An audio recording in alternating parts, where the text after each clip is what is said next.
আচ্ছা, ক্লডকে আমি বললাম যে একটা আমাকে ওয়েবসাইট তৈরি করে দেওয়ার জন্য। সেটা হচ্ছে কোর্স সেলিং রিলেটেড। এখন দেখি সে আসলে কি ওয়েবসাইট তৈরি করতে পারে, বা এটা কতটুকু কোয়ালিটিফুল হয় এবং আমরা এটা কতটুকু অ্যাকসেপ্ট করতে পারি, সেই বিষয়টা আমরা দেখব। তো ও কাজ করতেছে, ওকে গুড। আমি লম্বা একটা একদম প্রম্পট দিয়ে দিলাম। ওকে, তো প্রম্পটটা আমি চ্যাটজিপিটি দিয়ে বানিয়ে নিলাম এবং তাকে বললাম যে তুমি এটা তৈরি করো। এখন দেখি সে আসলে কি তৈরি করে। তো আসলে এআইয়ের যে তৈরি করা সরাসরি ওয়েবসাইটগুলো অথবা হচ্ছে সফটওয়্যারগুলো অথবা অ্যাপসগুলো, সেটা কতটুকু কোয়ালিটিফুল, কতটুকু আমার ইউজার ইউজ করতে পারবে, সেটা আসলে চেক করার বিষয়। তো এর আগে আমি যেটা দেখলাম সেটা হলো যে মোটামুটি তৈরি করে, কিন্তু অতটা ভালো না। মানে আপনি যদি এক্সপার্টিস চোখে দেখেন তাহলে এটা আপনি অ্যাকসেপ্ট করবেন না, এবং ক্লায়েন্টের যে রিকোয়ারমেন্টগুলো থাকে বর্তমানে সেটা দিয়েও আপনি অ্যাকসেপ্ট করাইতে পারবেন না।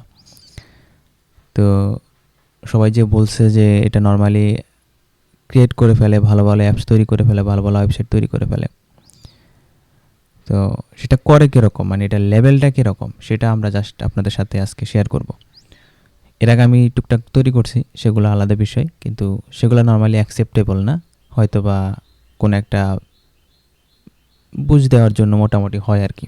কারণ এখানে অনেক জিনিসপত্র মিসিং থাকে, কালার গ্রেডিয়েন্ট, ব্র্যান্ডিংয়ের বিষয়গুলা। তারপরে আপনি যদি দেখেন হেডার ফুটারের যে একটু জটিলতা থাকে, আমরা নর্মালি হেডার ফুটার বিভিন্ন ডিজাইনের থাকে, সেই ডিজাইনগুলো আমরা যখন কাজ করি তখন বিভিন্ন কমপ্লেক্সিটি সেখানে চলে আসে। তো সেই ডিজাইনগুলো ওভারকাম করা বা সেই ফিক্সিংগুলোকে ওভারকাম করা, তো সেই বিষয়গুলো দেখার বিষয়। তো আসলে কী তৈরি করছে এটা একটু দেখি আমরা।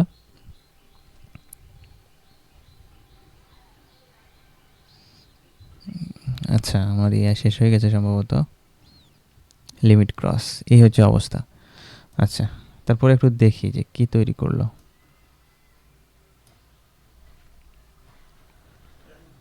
ওকে, এরকম একটা ডিজাইন দিল,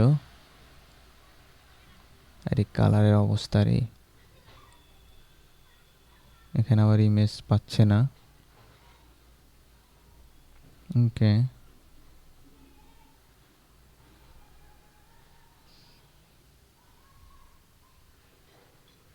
রিভিউ সেকশন, প্রাইজিং,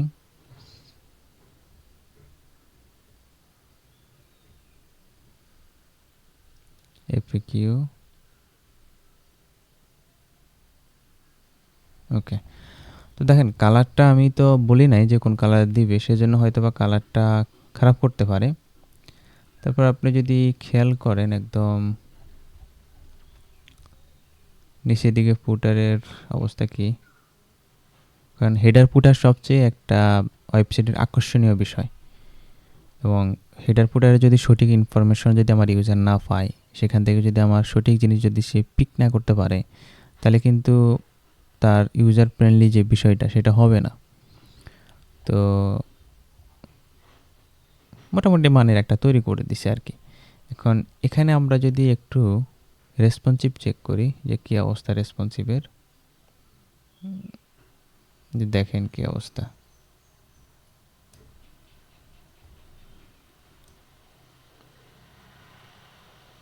তো আমি মেনু আনবো কি দিয়ে,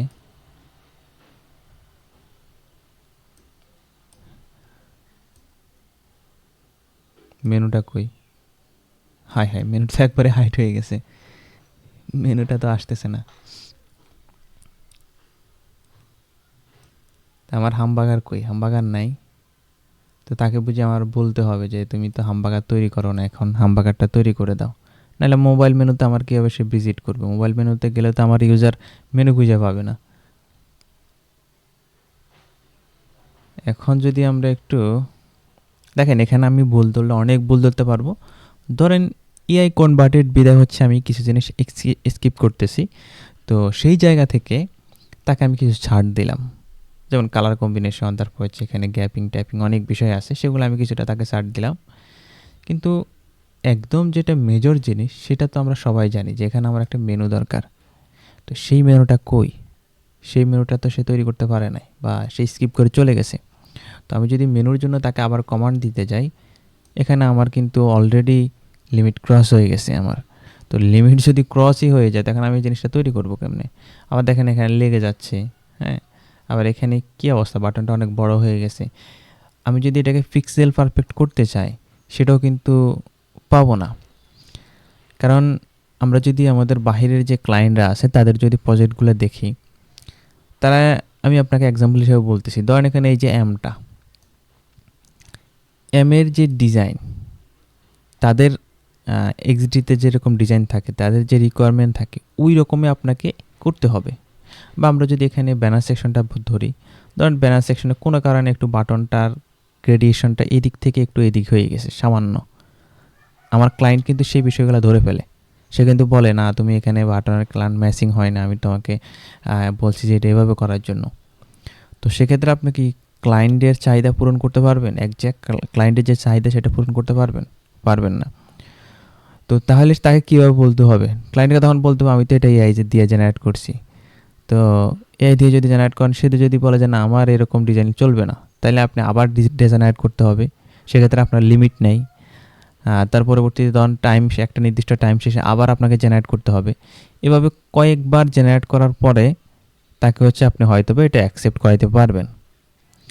এবং আপনাকে কিন্তু মাইক্রো লেভেলের এখানে অনেকগুলা ইনপুট দেওয়া লাগবে, বা আপনাকে বলে বোঝাইতে হবে যে তুমি এই জায়গায় এটা করো, মেনুর জায়গায় এখানে এরকম করো, মেনুর ব্যাকগ্রাউন্ডে এরকম করে দাও।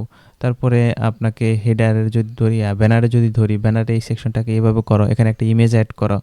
তারপরে আমরা যদি এখানে আসি যে এই জায়গায় মানে বিভিন্ন যে আমার সেকশনগুলো আছে, প্রত্যেকটা সেকশনে তাকে কিন্তু মাইক্রো লেভেলের ইনপুট দিতে হবে বা প্রম্পট দিতে হবে, ছোটো ছোটো প্রম্পট দিতে হবে। এবং এতগুলো প্রম্পট আপনি দিবেন, তাহলে দেখেন এই প্রম্পটগুলো না দিয়ে আপনি যদি এটাকে একদম একজ্যাক্ট কোড দিয়ে ট্রান্সফার করেন বা আপনার কোডিং করে তৈরি করেন এবং আপনার ইউজারকে দেখান যে দেখেন এই আমার, বা আপনার ক্লায়েন্টকে দেখানি আমার ডিজাইন, তুমি দেখো, সে হয়তো বা 2-1টা চেঞ্জেস দিবে, সেকেন্ডবারে কিন্তু এটা অ্যাকসেপ্ট হয়ে যাবে।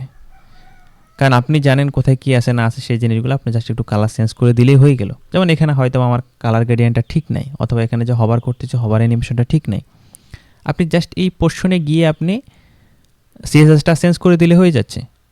কিন্তু যদি আপনি এআইকে বলতে হয় দেখো তোমার এখানে কালার বাটন, সে কিন্তু আবার এটাকে রিজেনারেট করে তখন এখানে এটা ঠিক করবে। আচ্ছা ধরলাম আমি সে পুরোটা রিজেনারেট করলো না, শুধু এই যে বাটনটা এটাকে রিজেনারেট করলো, কিন্তু দেখা যাবে যে আপনি সিএসএসটা দেখতেছেন আসলে একজ্যাক্ট তার যে কালারের যে বিষয়টা সেটা কিন্তু নাই, বা সে যে ধরনের কালার আছে সেটা হচ্ছে না।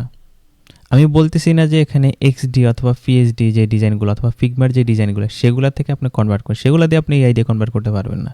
মানে সেটা দিয়ে করতে গেলে আসলে অনেক ধরনের ঝামেলা তৈরি হবে, সেটা আপনাকে হ্যান্ড কোডিংও করতে হবে। কিন্তু সিম্পল একটা জিনিস, ধরুন আপনাকে চাইলো যে সে একটা এক্সাম্পল ওয়েবসাইট দেখানোর জন্য, বা বললো যে আমাকে একটা ইনস্ট্যান্ট একটা পোর্টফোলিও তৈরি করে দাও, আমার এখন এই মুহূর্তে একটা পোর্টফোলিও দরকার। এরকম আর্জেন্ট কাজ থাকে, আপনারা যদি ফাইবার আপওয়ার্কে যান দেখবেন যে সেখানে এরকম আর্জেন্ট কাজ আছে। এখন আপনি এলেন এআইয়ের কাছে, এআই যদি আপনাকে এইভাবে যদি আউটপুট দেয়, আপনি সেখানে পোষাইতে পারবেন না। তো এই একটা তার ব্যাড দিক, তার যে প্রোডাক্ট তৈরি করে অথবা সে যে প্রোডাক্টটা তৈরি করে সেই প্রোডাক্টটা আমরা কতটুকু অ্যাকসেপ্ট করব সেটার উপর নির্ভর করতেছে। এখন ধরেন আমি কোনো ডেভেলপার না, আমি কোনো সময় ডেভেলপমেন্ট করি না, আমি সিএসএস জানি না, আমি জাভাস্ক্রিপ্ট জানি না, আমি কালার সম্পর্কে আমার কোনো ধারণা নেই, আমার এই ওয়েব ডেভেলপমেন্ট সম্পর্কে কোনো ধারণা নাই, আমার দরকার জাস্ট একটা ওয়েবসাইট। তখন আমি তাকে বললাম যে তুমি আমাকে ওয়েবসাইট তৈরি করে দাও, তখন সে ধরেন আমাকে একটা ওয়েবসাইট তৈরি করে দিল, বা এরকম 5টা টেমপ্লেট আমাকে দিল। দেওয়ার পরে আমার কাছে এই 5টা টেমপ্লেট তো একদম বলে না সোনায় সোহাগা মনে হবে যে এটাই তো সর্বোচ্চ ডিজাইন, এটাই তো সবচেয়ে সুন্দর জিনিস, এখানে আর কি করার আছে। কিন্তু যখন একজন প্রকৃত ডেভেলপারের কাছে যাবেন, একজন সফটওয়্যার ইঞ্জিনিয়ারের কাছে যাবেন, একজন এক্সপার্টের কাছে যাবেন, সে কখনো আপনার এই বিষয়গুলোকে অ্যাকসেপ্ট করবে না। আপনার কাছে এটা এখন আকর্ষণীয় মনে হইতে পারে যে ভাই এখানে তো জিনিসগুলো অনেক সুন্দর, কালারিং সব ঠিক আছে, কিন্তু যখন আপনি ইউজ করবেন কিছুদিন, তখন দেখবেন যে এখানে এই সেকশন কাজ করতেছে না, ওখানে বাগ আসতেছে, ওখানে ওই সমস্যা তৈরি হচ্ছে, নতুন ফিচার অ্যাড করতে গেলে আবার ঝামেলা তৈরি হচ্ছে। তাহলে এই প্রজেক্ট দিয়ে কি আপনি আগাইতে পারবেন? মানে এটা আপনি আসলে ব্যবসায়িক কাজে ইউজ করতে পারবেন? তারপর এখানে যদি আমরা আসি যে পেমেন্ট বিষয়ে যখন ইন্টিগ্রেশন করতে যাবেন, তখন দেখবেন যে এখানে আরও বিভিন্ন ধরনের হ্যাসাল তৈরি হচ্ছে। তো আসলে এটা হচ্ছে কি, উপরে একটা কাভার, এখানে পুরোটা উপরে একটা কাভার, ভিতরে আসলে ও কী করে রাখছে ও জানার, ওর খোদাই জানে। কারণ ভিতরে যে কোডিং স্টাইলটা সেটা আমি এখনও দেখতে পাচ্ছি না। তো আমি যদি এখন কোডিংটা দেখি, এখন একজন সাধারণ ইউজার সে তো আর কোড বোঝে না। এখন সে যদি এখানে ভুলভাল কোনো কোড লিখে রাখে, সে তো আর বুঝতে পারবে না যে এখানে ভুল কোড আছে বা এখানে এই কোডটার থেকে আরও ভালো কোড লেখা যায়। তো একজন সাধারণ মানুষ যে হচ্ছে ডেভেলপার না, সে তো সবসময় এটাই আশা করবে, কিন্তু তার যে ইন্টারনাল অনেকগুলো এরর থাকবে সেটা তো সে বুঝতে পারবে না। যখন সে সার্ভারে জিনিসটা নিবে, যখন সে এটাকে লাইভ করবে, তখন দেখবে যে এখানে হাজার রকম বাগ চলে আসতেছে। তাহলে একজন ইউজারকে বা একজন ইউজার, সাধারণ একজন পার্সন, সে যে বলে যে আমি একটা ওয়েবসাইট কিন্তু এআই দিয়ে তৈরি করে ফেলতে পারি, তোমার ওয়েব ডেভেলপারের কী প্রয়োজন, সে কিন্তু আসলে এই বিষয়গুলো বুঝে না, বিদায় হচ্ছে এই কথাগুলো বলে বা হচ্ছে এই জিনিসগুলো নিজেরা জেনারেট করতে চায়। আচ্ছা, এখন আসি হচ্ছে আমরা ভিন্ন প্রেক্ষিতে। সেটা হলো যারা হচ্ছে কোড করে তাদের জন্য সুবিধাটা কোথায়? তাদের জন্য সুবিধাটা হলো যে তারা ধরেন একটা সেকশন তার ডিজাইন করা প্রয়োজন, বা তার ক্লায়েন্টের চাহিদা অনুযায়ী তার একটা সেকশন ডিজাইন করা প্রয়োজন, অথবা সে একটা কোনো কাজ করতেছে, আমার যে বিএস কোড আছে সেখানে যে সে কোনো একটা কাজ করতেছে। তো সে যখন কাজ করতেছে তখন তার বিভিন্ন হেল্প প্রয়োজন পড়তেছে, যেমন তার এখানে মেথড লিখতে গিয়ে টুকটাক তার এখানে মেথডের যে বিষয়গুলো, অটো সাজেশনের যে বিষয়গুলো, সেগুলা হেল্পিং প্রয়োজন পড়তেছে। যেমন এখানে আমি যদি ধরি যে নিউজ এপিআই কি যেটা আছে, তখন কোনো কারণে আমি এখানে এটা লিখতে চাচ্ছি, হ্যাঁ, এখন এটা আমি লিখি নাই বা এটা আমি বাদ দিয়ে দিলাম এখন, বা কোনো কারণে ভুলে গেলাম, অথবা আমার এখানে একটা ফিক্সিং প্রয়োজন পড়তেছে, তখন আমি কি করলাম, বললাম যে তুমি এটাকে ফিক্স করো, হ্যাঁ, তুমি এটাকে ফিক্স করো, ফিক্স দ্য কোড। তাহলে আশা করি সে এখানে একটা ফিক্স করবে। তো আমাদের এখানে কোপাইলটটা অফ আছে, আমি কোপাইলটটাকে বদ্ধ করে রাখছি। তো আসলে এটা ফিক্স করে কিনা আমি একটু দেখি। আচ্ছা, আমরা এটাকে কোপাইলট ইউজ করি। আদৌ কি এখানে কোপাইলট কাজ করতেছে না?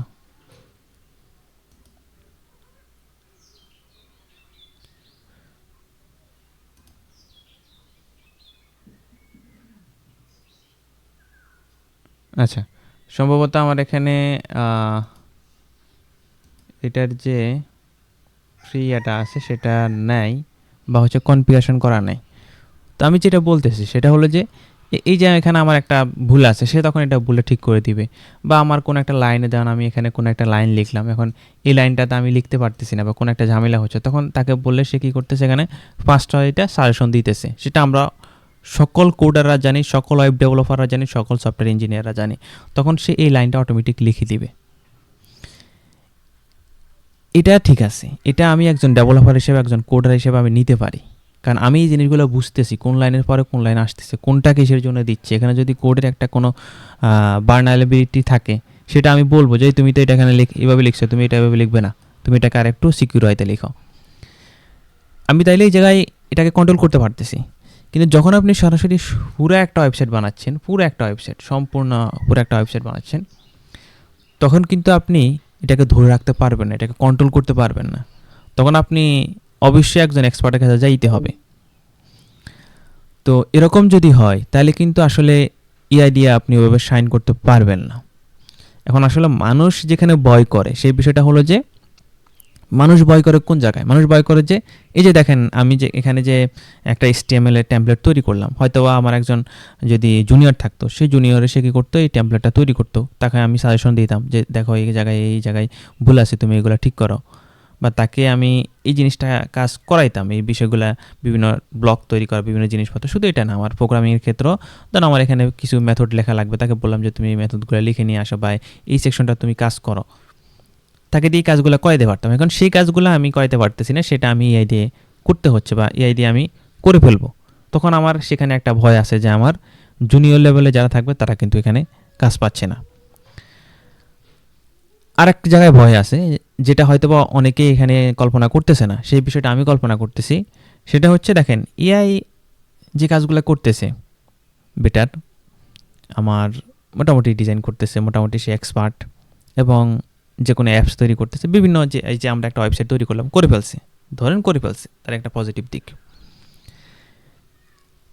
এই যে করে ফেলাটা, এটা নিয়ে কোনো তেমন কোনো আশঙ্কা আমার কাছে মনে হয় না। আমার মনে হচ্ছে কোথায়, আমার মনে হচ্ছে যে সে যদি সম্পূর্ণ একটা সার্ভিস নিয়ে আসে, এই যে সে একটা ওয়েবসাইট তৈরি করলো, এই ওয়েবসাইটটা তৈরি করার পরে ধরেন এটাকে আরও প্রপার আয়তে তৈরি করলো, আরও সিকিউর আয়তে তৈরি করলো, এবং পৃথিবীর সর্বশ্রেষ্ঠ প্রফেশনাল আয়তে সে তৈরি করলো। তৈরি করে ইউজারকে 10 থেকে 12টা টেমপ্লেট দেখাইলো, যে দেখো এরকম আমার কাছে 10টা বা 12টা টেমপ্লেট আছে, এখন তুমি এখান থেকে কোনটা পছন্দ করো। সে ধরেন একটা পছন্দ করলো, পছন্দ করার পরে এখন তাকে বলা হলো, ইউজারকে বলা হলো যে, বা ক্লায়েন্টকে বলা হলো যে এখন তুমি যেটা করবে সেটা হলো আমার সার্ভিস সেন্টারে যোগাযোগ করা। তো সার্ভিস সেন্টারে যোগাযোগ করার পরে সার্ভিস সেন্টার একটা রিভিউ করলো, ধরুন সেটাও আর একটা এআই রিভিউ করলো। রিভিউ করার পরে দেখলো যে হ্যাঁ এখানে সবই ঠিক আছে, কোনো সমস্যা নাই। ধরুন আপনার এখানে যদি একটা ই কমার্স ওয়েবসাইট হয়, ই কমার্স ওয়েবসাইটে যে ফাংশনালিটিগুলো আছে সেগুলো সবই ঠিক আছে। এখন আপনি প্রশ্ন করতে পারেন, ভাই একটা ই কমার্স ওয়েবসাইট তৈরি করতে তো অনেক ফাংশনালিটি লাগে এবং অনেক কিছু এখানে আছে, এখন সে কতদিন পর্যন্ত এগুলো তৈরি করবে? ধরেন সে 4 দিন পর্যন্ত এই জিনিসগুলো তৈরি করলো, সমস্যা নাই তো। সে একটা মেশিন, সে 4 দিন পরে যে আউটপুটটা দিবে সেটা আপনাকে অ্যাকসেপ্ট করতে হবে, কারণ আপনি এখানে তাকে জোর প্রয়োগ করে কিছু করতে পারবেন না, তাকে খুব দ্রুত কাজ করার জন্য তাকে করতে পারবেন না। আবার যদি সে 1 সেকেন্ডও করে দেয় সেটাও তার ইচ্ছা। এখন ধরেন ক্লড এরকম একটা সার্ভিস নিয়ে আসলো যে সে অটোমেটিক সব কিছু তৈরি করে। এই স্টেপ কমপ্লিট হওয়ার পরে তাকে বললো যে আমি তোমার সম্পূর্ণ ওয়েবসাইট চেক করলাম, এখানে কোনো ধরনের সমস্যা নাই। এখন সে আরেকটা এআইয়ের কাছে পাঠাইলো। সেই আইটা কী করে? সেই আইটা হচ্ছে আপনার ধরেন যে ডাটাগুলো থাকবে, আপনি একটা পিডিএফ আকারে দিলেন, আপনি একটা এক্সেল আকারে দিলেন, অথবা আপনি কোনো একটা ডকুমেন্ট তৈরি করে দিলেন, তখন সেই এআইটা কী করবে? সেই আইটা গিয়ে সেই ডকুমেন্টগুলো আপলোড করবে আপনার ডেটাবেসে, সেগুলো অ্যাড করে দেবে। তখন তার যখন এই বিষয়গুলো শেষ হয়ে যাবে, তখন আমার ক্লাউড বলবে যে তোমাকে এখন আমি এই বিষয়গুলো আপলোড করে দিলাম, এখন তোমাকে আমি আরেকটা এজেন্টের কাছে পাঠাচ্ছি, সেখানে তোমাকে এই ইনপুট দেওয়া লাগবে। তখন সে কী করলো? এখানে টেস্টিং করলো, ধরুন আপনার এখানে সব কিছু ঠিক আছে কিনা, রেসপন্সিভ ঠিক আছে কিনা, আপনার ডেস্কটপে ঠিক আছে কিনা, বিভিন্ন যে ডিভাইসগুলো আছে সেগুলো ঠিক আছে কিনা, সেগুলো সে চেক করলো। চেক করার পরে পরবর্তীতে সে আরেকটা এআইয়ের কাছে পাঠালো বা এআই এজেন্টের কাছে পাঠালো, সেটা যেটা করবে সেটা হচ্ছে সেই জিনিসটাকে ডেপ্লয় করবে। তখন আপনাকে বলবো যে দাও, তোমার ডোমেনটা দাও এবং তোমার হোস্টিংটা দাও, হোস্টিংয়ের যে বিষয়গুলো আছে সেগুলো দাও, আমি সেটা লাইভ করে দিচ্ছি। তখন আপনি ডোমেন এবং হোস্টিং দিলেন, সে এখানে অটোমেটিক এটাকে ডেপ্লয় করে দিল। এখানে কিন্তু একটা জটিল বিষয় আছে, এটা কিন্তু একটা জটিল বিষয়, যারা ডেভঅপসে কাজ করে তারা জানে। তো এখন এটা যদি এআই হয়ে যায়, অটোমেশন হয়ে যায়, আমার যারা ডেভঅপস ইঞ্জিনিয়াররা আছে, আমার যারা ডেভঅপস ইঞ্জিনিয়ার ভাইরা আছে, তারা তো কিছু করার নাই, এখানে করার আছে কিছু করার নেই। এখন ওইরকম লেভেলের যদি এক্সপার্ট হয়ে যায়, অবশ্যই এই কাজটাকে আপনাকে অ্যাকসেপ্ট করতে হবে এবং সেটা অ্যাকসেপ্ট করতে আপনি বাধ্য। এখন এই যে কাজটা, এই যে কাজগুলা, এই যে সম্পূর্ণ প্রসেসগুলা, এই যে বিভিন্ন লেয়ারের কাজগুলা, এগুলো যদি আমার এআই সম্পূর্ণভাবে নিয়ে নেয়, তখন এখানে একটা আতঙ্ক তৈরি হবে যে আসলে A to Z সম্পূর্ণ কাজই আমার এআই দ্বারা হচ্ছে, তাহলে আসলে এখানে আমার যে বিভিন্ন লেভেলের ইঞ্জিনিয়ার আছে তারা কি কাজ করবে বা তারা কি করবে এখানে, তখন আপনার আতঙ্কটা আসে। আর আমি যেখানে মানে চিন্তা করতেছি, আমি এই লেভেলে চিন্তা করতেছি যে যদি এরকম হয়, কিছুদিন আগে আমরা যে দেখলাম ওই যে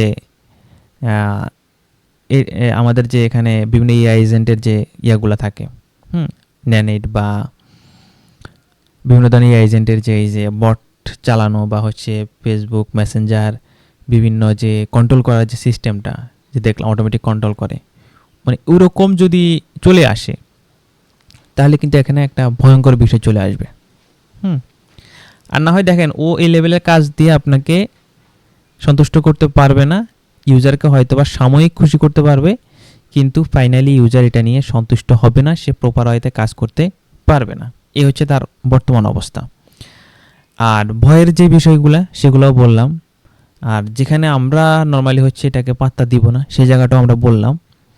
বা আমি আলোচনা করলাম, এই ছিল হচ্ছে অবস্থা। এখন যারা হচ্ছে ভাইব কোডার বা যারা হচ্ছে প্রম্পট দিয়ে কাজ করবেন, চিন্তা করতেছেন শুধু প্রম্পট ইউজ করবেন, প্রম্পট শিখলেই হলো, তারা কিন্তু এই বিষয়গুলো ওভারকাম করতে পারবেন না। এখানে কিন্তু আপনার ধরা খাবেন, বারবার ধরা খাবেন। তা আশা করি আপনারা বুঝতে পারছেন। সবাই ভালো থাকবেন। আসসালামু আলাইকুম রহমতুল্লাহ।